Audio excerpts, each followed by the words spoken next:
Hey all, this is Val here. I'm bringing you something new today, the first in my Epic 7 videos.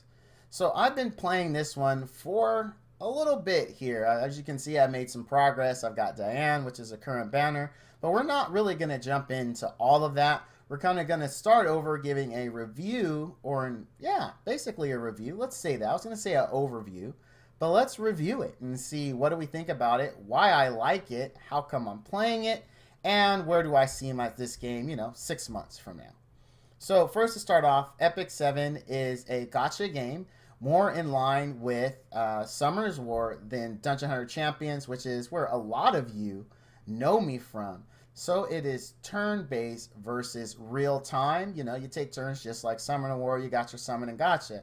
Now, you're probably saying, well, if it's Summoners War all over again, well, Val, why are you playing? You've talked about it. You don't like it. Well, the rates are a little better. We could talk about that, right? Because in any gacha game, you're going to be summoning a lot. We can go into summons here. This is a current banner. They do have a pity timer. If you get 120 summons and you do not get Diane, it will give it to you on the 120. And some of you may think that's a lot of summons. But considering how much I paid in Summoners War to try to get these kind of things, this is pretty good.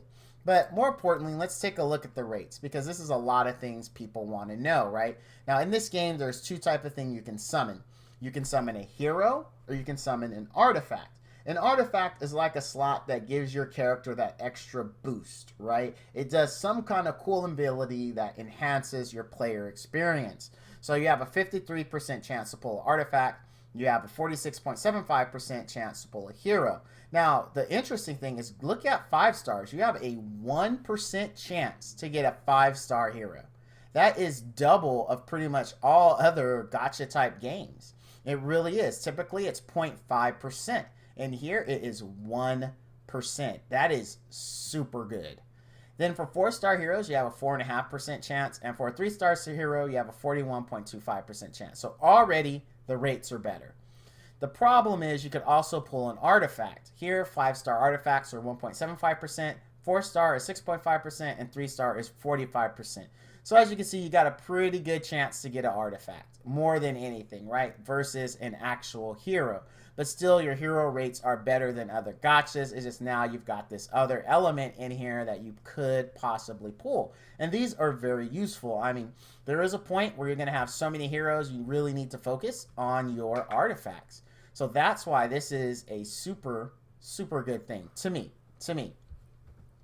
So also, they have a light and dark equivalent. Here, they're called Moonlight Summons. Now, you take a look at the Moonlight Summons, is even better. Look at this. A 5-star hero for an L&D hero, you have a 2.5% chance. You tell me, in what other game, anywhere, you have a 2.5% chance to get an LD hero, Nat 5 hero. That's ridiculous. That's like 20 times some other gacha games. Because some of the guys are like 0.035%. 0.035 in some other gacha games. Here you get 2.5%. You don't even have to worry about artifacts because there's no artifacts in the L&D pool. For a 4-star, a 27.5% to get a 4-star LND. You tell me what other gacha game offers you that. 27.5% chance. And then a 70% chance for a 3-star hero. I really like these rates. These rates are super good. It's part of why I want to come over, check this game out. So you say, all right, Val, and then you got your typical where you can do friendship summons where you're looking for fodder. Either you're looking for fodder to level up, a hero you have, just a little bit of XP away, or your artifacts, you want to get some junk artifacts. So that's what friendship summons are. Basically, you get 1 or 2-star hero or artifact units. You take those heroes, just like with DAC. You can use the heroes to actually, maybe you're low on fodder. You got to start at the bottom, work your way up. And then on artifacts, there really isn't a way to increase artifacts. So the 1 and 2-star artifacts you get here, their whole point in life is to be sacrificed to your other artifacts you're actually using. So as you can see, the rates are really, really, really good. Better than any other gacha. So what else has drawn Val to this? Why am I investing time and money into this game? The other thing is, if you go back to our lobby here, this is the waiting area, your hub. This is the equivalent, the same thing in DHC now, where you see the Halloween event icons. So here is this one. Right now, they're not doing really any themes, and it always looks like this. Maybe that'll change as the game matures and gets older. But I look at the animation, look at the characters. It's very cartoony. For those of you that are around my age, there is another game that we used to play in the arcade that looked the same way, which I enjoyed. It was by Don Bluth Films. I know I said films, I'm talking about a game, but that is Dragon's Lair and Space Ace. Had this same kind of look, and I really liked it. No game really since then, Ni no Kuni being the closest, has ever had this type of look again, and I really like that. Also, it is very anime focused. I am a huge fan of anime. I like the abilities, I like the flashiness of it, so it definitely pulled me in for graphics and art style. I was like, this is just something that resonates with Val, and it touches on things in its past, the old arcade games I mentioned before. So what else is it? You know, why am I investing time, and again, money into this? So the second part of it, it's very free-to-play friendly. Your reputation, as weird as that sounds, you get different reputations completing different tasks. Think of these as achievements in DHC. As you progress through the reputations with these different factions here, you unlock different effects. As you can see, the Three Sisters Diary, this is your daily faction. When you complete your daily quest, you earn points with the Three Sisters, which you use to unlock this. Healing costs and healing time. What that is in this game, units after they leave battle will retain their damage. So they will retain it. You have to be able to either let them sit there and rest to get their health back. And this healing time minus, it gives you a 4% minus that time. Or if you want to insta-heal it, which is pretty cheap, does not use premium currency, it uses the gold currency. Even if your whole team dies in one level or barely makes it, you have one unit alive, you're really not going to pay more than about 20,000 gold, depending on what part of the game you're in. This reduces the healing costs. So the more dailies you do, the lower this gets. There's also achievements based around this. So the more reputation you can get free gems, you can get a lot of free stuff. So it's very free to play friendly. You take a look at memory chain. This one is built around your units. So as you can see here, reach level 10 with heroes. So I've got level 10 with 313 heroes so far. And when I get 12 more, I'll get 12 more faction with them and 40,000 coins.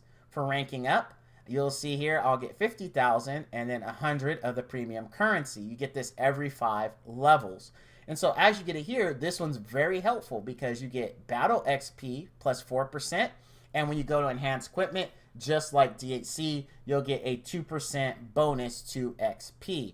So there are reasons to actually go and do this because they give you these secondary effects, which are really nice. Also, when you level one of these up, you watch a little story briefly that gives you some background on that particular faction.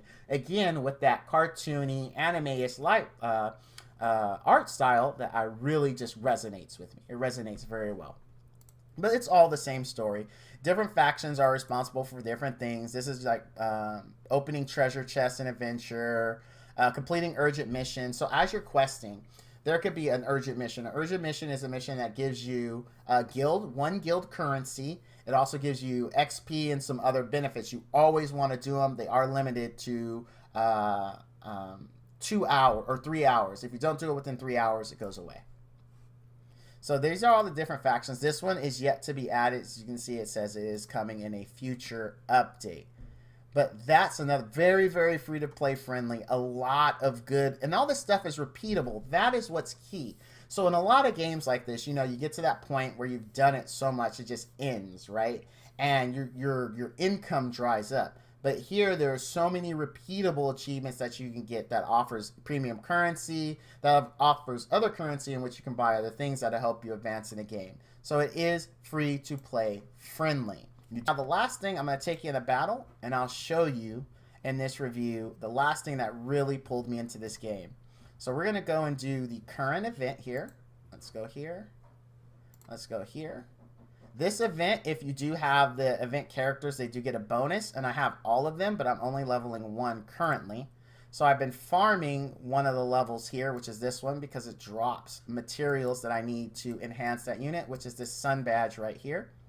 This is the friend system. You can see just like any other game, select your friend, you get the friend points. So we'll go here, and I'll show you the other reason I really like this game. And right here, look at the summons. A lot of the characters, when they do an ability, they have a summon that they do. Now, I do have sound disabled right now. In future videos, I will have the sound on so you can hear the game sound. I do apologize. I just forgot to enable it. But I can guarantee you, going forward, you will see more. But I really like those animations. I know a lot of people, it turns them off because they think, yeah, Val, it's super cool. But the 12th millionth time you see it is just a little annoying. I get that, but for me, I like it because, again, it brings me back to that old school anime kind of feel, as well as reminding me of the Don Bluth games, Dragon's Lair, and Space Ace. So overall, I'm really enjoying this game. I've invested a considerable amount of time in it, just like I have with Dungeon Hunter Champions, and going forward, we will start seeing videos for it. Overall, I rate the game very highly and recommend others pick it up to check it out.